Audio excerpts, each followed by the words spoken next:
भारत के higher education system में एक बहुत बड़ा बदलाव आने की तैयारी हो रही है। एक नया बिल आया है जो सब कुछ बदलने का वादा कर रहा है। तो चलिए गहराई से समझते हैं कि आखिर इसमें है क्या। तो आज हम क्या क्या देखने वाले हैं। सबसे पहले कि अभी का सिस्टम इतना कॉम्प्लिकेटेड क्यों है। फिर देखेंगे कि ये नया बिल इसे ठीक करने के लिए क्या लेकर आया है। और हाँ, इस पर जो सबसे बड़ी बहस चल रही है उसे भी समझेंगे। और आखिर में सवाल ये कि क्या ये सब सच में काम करेगा। अच्छा, इस बदलाव की बात करने से पहले ये समझना जरूरी है कि हम कितने बड़े सिस्टम की बात कर रहे हैं। जरा सोचिए, भारत का यूनिवर्सिटी सिस्टम दुनिया के सबसे बड़े सिस्टम्स में से एक है। देखिए 2021-22 का डेटा बताता है कि भारत में 1100 से भी ज़्यादा यूनिवर्सिटीज़ थीं। अब इसमें सब तरह की हैं, प्राइवेट भी, स्टेट वाली भी और सेंट्रल भी। और हर कोई अपने अपने नियमों के हिसाब से चल रहा है। मतलब एक पूरा जाल सा बना हुआ है। तो दिक्कत क्या है? सोचिए, एक नाव है और उसे चलाने वाले 3 अलग अलग कप्तान हैं। हर कोई अपनी अपनी दिशा में ले जाना चाहता है। कुछ ऐसा ही हाल है हमारे हायर एजुकेशन सिस्टम का।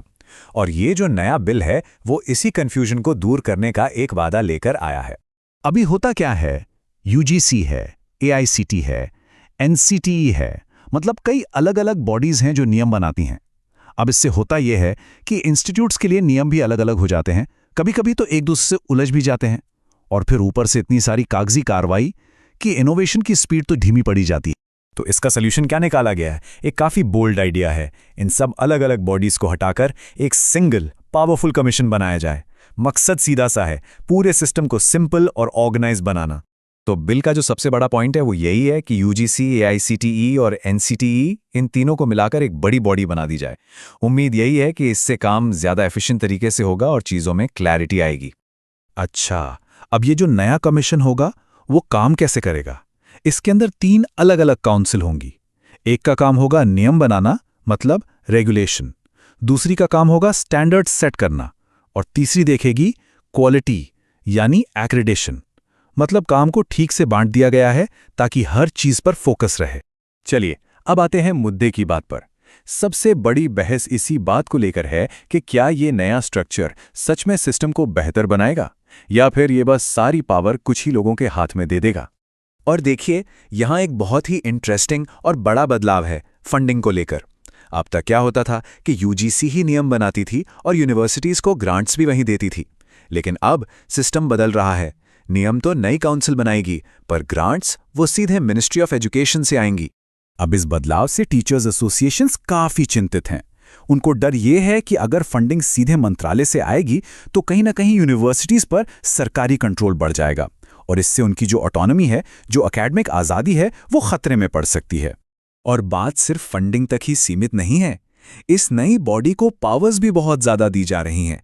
जैसे जो इंस्टीट्यूशंस बिना अप्रूवल के चल रहे हैं उन पर जुर्माना वो 1000 रुपये से सीधा 2 करोड़ रुपए तक कर दिया गया है। ये साफ दिखाता है कि इसकी अथॉरिटी कितनी ज़्यादा होगी। लेकिन दूसरी तरफ जो लोग इसे सपोर्ट कर रहे हैं उनका कहना है कि ये बदलाव बहुत ज़रूरी है। उनके मुताबिक एक सिंगल रेगुलेटर होने से आखिरकार ये सारा कंफ्यूजन खत्म होगा और सिस्टम में वो क्लैरिटी आएगी जिसकी सालों से ज़रूरत थी। और इसका दायरा कितना बड़ा है ये भी देखिए। आईआईटीज़, आईआईएम्स, एनआईटीज़, मतलब जो हमारे टॉप इंस्टीट्यूशंस हैं, जिन्हें इंस्टीट्यूशंस ऑफ नेशनल इंपॉर्टेंस कहा जाता है, वो भी अब इसी एक रेगुलेटरी फ्रेमवर्क के अंडर आ जाएंगे। अब यहीं पर एक टकराव की स्थिति बन सकती है, क्योंकि ये जो टॉप इंस्टीट्यूट्स हैं ना, ये हमेशा से अपने अलग एक्ट के तहत काम करते आए हैं, यूजीसी के कंट्रोल से बाहर। तो ये अपनी ऑटोनॉमी को लेकर काफ़ी सेंसिटिव हैं और हो सकता है कि वो इस बदलाव का विरोध करें। वैसे आपको बता दूं, ये आइडिया कोई नया नहीं है। सच तो यह है कि इस पर दशकों से बात हो रही है। लेकिन हिस्ट्री हमें यही बताती है कि इतने बड़े रिफॉर्म को लागू करना आसान नहीं होता। रास्ते में बहुत सी मुश्किलें आती हैं। आप इस टाइमलाइन को देखिए। 1986 से ये बात चल रही है। बार बार कोशिशें हुई, बिल भी आए, लेकिन हर बार मामला एक ही जगह आकर अटक जाता था। सेंट्रलाइजेशन का डर, मतलब सारी पावर सेंटर के पास चली जाएगी, ये चिंता हमेशा रही। तो ये कोशिशें बार बार फेल क्यों हुई? इसकी एक बहुत बड़ी वजह है भारत का फेडरल स्ट्रक्चर। मतलब हमारे यहाँ पावर सेंटर और स्टेट्स के बीच बंटी हुई है और एजुकेशन एक ऐसा सब्जेक्ट है जिसमें दोनों का रोल होता है। तो हमेशा ये चिंता रही कि एक सिंगल नेशनल रेगुलेटर बनाने से कहीं ये पावर बैलेंस बिगड़ न जाए और राज्यों के अधिकार कम न हो जाए। पॉलिटिक्स की बात तो एक तरफ, एक बहुत बड़ी प्रैक्टिकल चुनौती भी है। सोचिए, यूजीसी और एआईसीटीई जैसी इतनी बड़ी-बड़ी अलग-अलग तरीके से काम करने वाली ऑर्गेनाइजेशंस को एक साथ मिलाना, ये अपने आप में एक बहुत बड़ा एडमिनिस्ट्रेटिव और लॉजिस्टिकल चैलेंज है। ये किसी विशाल हाथी को काबू करने जैसा ही। तो आखिर में सवाल यही है, एक तरफ है सिंपल सिस्टम और दूसरी तरफ है ज्यादा कंट्रोल। क्या ये भारत के भविष्य के लिए सही बैलेंस है?